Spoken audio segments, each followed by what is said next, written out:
আমাদের ৭ জন বীরশ্রেষ্ঠের ভিতরে একজন বীরশ্রেষ্ঠ আছে যে অ্যাকচুয়ালি পাকিস্তানিদের গুলিতে মারা যায় না, সে ইন্ডিয়ানদের গুলিতে মারা গেছে। এটা হচ্ছে বীরশ্রেষ্ঠ রুহুল আমিন হাওলাদার। লুঙ্গির ভিতরে উকি দিচ্ছে একজন সৈনিক, এই ছবিটাকে একটা সময় পর্যন্ত আওয়ামী লীগ উভয় প্রচার করতো, মুসলমানই চেক করতেছে।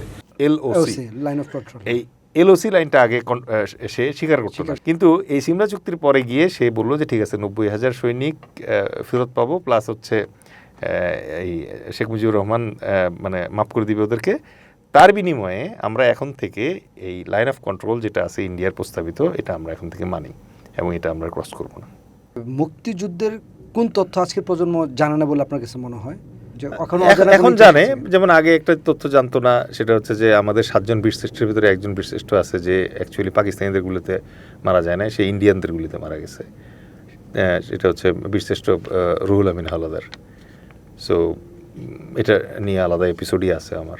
তারপর যেমন ধরেন অনেকেই একটা জিনিস জানতো না, সেটা হচ্ছে যে এই লুঙ্গির ভিতরে উকি দিচ্ছে একজন সৈনিক, এই ছবিটাকে একটা সময় পর্যন্ত আওয়ামী লীগ উভয় প্রচার করতো যে রাজাকাররা পাকিস্তানিদের কাছে বাংলাদেশিদের না ওটা ছিল হচ্ছে যে ওরা যেটা বলতো যে পাকিস্তান আর্মির লোক বাঙালিদের মুসলমানই চেক করতেছে, বাট অ্যাকচুয়ালি এটা একজন ইন্ডিয়ান আপনার মতো একজন জার্নালিস্টের তোলা ছবি, এবং তার বই এই ছবি ক্যাপশন সহ আছে, যেখানে বলতেছে এটা হচ্ছে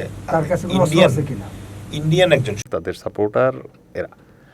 আচ্ছা, তাহলে এটা কি ৯০,০০০ সৈনিক ছিল না? না, all 90 was not soldiers.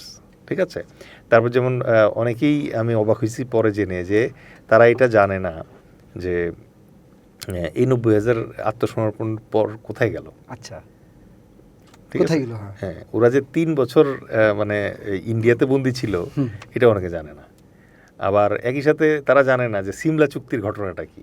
Shimla চুক্তির ঘটনা হচ্ছে যে সিমলাতে গিয়ে ইন্ডিয়া পাকিস্তান এবং বাংলাদেশকে ডাকছে।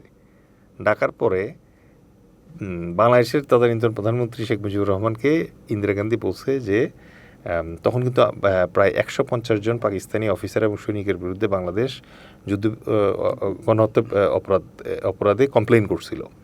তো ইন্দিরা গান্ধী ওকে বলছে যুদ্ধ তো শেষ হয়েছে, তোমরা তো জিতছো, দেশ তো স্বাধীন হয়েছে, মাফ করে দাও।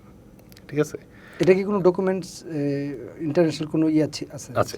তো ওই জায়গায় তাকে রিকোয়েস্ট করছে, এবং তখন শেখ মুজিবুর রহমান বলছে যে ঠিক আছে, যা হয়েছে ক্ষমা করে দিলাম। ঠিক আছে। আচ্ছা, এই জিনিস ইন্দিরা গান্ধী ভুট্টোর কাছে কেমনি বিক্রি করলো? তারা গিয়ে বলছে যে আমি শেখ মুজিবরে ম্যানেজ করতেছি, তার বিনিময়ে তোমার এই যে ইন্ডিয়াতে যে তোমার ইয়ারা আটকা পড়ে আছে, ৯০,০০০ আটকা পড়ে আছে, এদেরকে আমি তোমার দেশে যাইতে দিব, কিন্তু একটা শর্ত। কি শর্ত? আগে পাকিস্তান আজাদ কাশ্মীরের যে পিওকে লাইনটা আছে, ঠিক আছে, এই লাইনটা মানে স্বীকার করতো না। আচ্ছা, ঠিক আছে। এই সিমলা চুক্তিতে প্রথম গিয়ে মানে পাকিস্তান লিখিতভাবে বললো যে এখন থেকে আমরা এই পিওকে যে লাইনটা আছে, না সরি, এটার নাম হচ্ছে LOC, line of control, LOC line of control, এই এলওসি লাইনটা আগে সে স্বীকার করতো না, সে বলতো পুরো কাশ্মীর পাকিস্তান। আচ্ছা, কিন্তু এই সিমলা চুক্তির পরে গিয়ে সে বললো যে ঠিক আছে ৯০,০০০ সৈনিক ফেরত পাবো, প্লাস হচ্ছে এই শেখ মুজিবুর রহমান মানে মাফ করে দিবে ওদেরকে।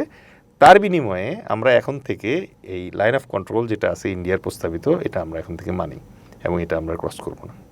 এগুলো অনেকেই জানে না। তাহলে তো এটা একটা মানে অত্যন্ত ভারতের জন্য একটা বড় অর্জন ছিল, এটা বিশাল। ডেফিনেটলি।